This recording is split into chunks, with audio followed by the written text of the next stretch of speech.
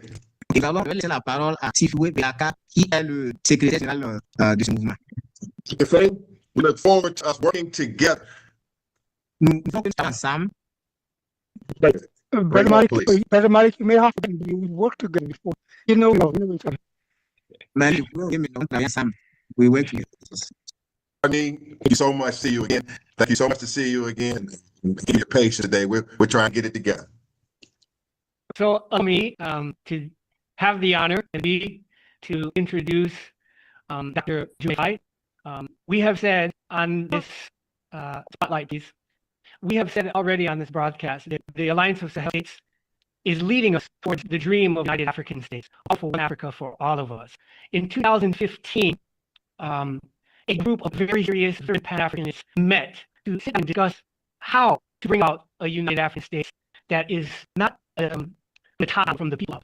Since that time, that effort to get under the hood mechanics of bringing out the United African States for all African people everywhere, led by the Pan-African Movement, which is a brainchild of our next speaker, Dr. Jume Faye. He and others of his colleagues. We would also like to congratulate him on the election of his nephew son, who is the president of Senegal, by the same name, Jume Faye. So, too many accolades you could say about my colleague, friend, my mentor. But at this time, I invite you to take the floor, Dr. Faye.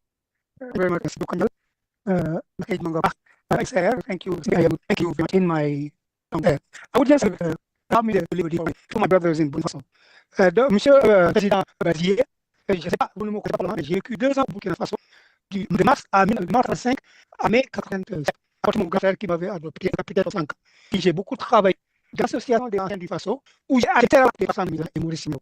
Donc, je suis familier avec la Burkinabé, les Katou, les différentes révolutions-là. Nous avons construit des théâtres partout. Nous avons commencé dans la avec la 35 ans. So I was telling him to just tell him that he may not know me of the August of Burkina Faso. I was in Burkina Faso from March 1985 to 1987.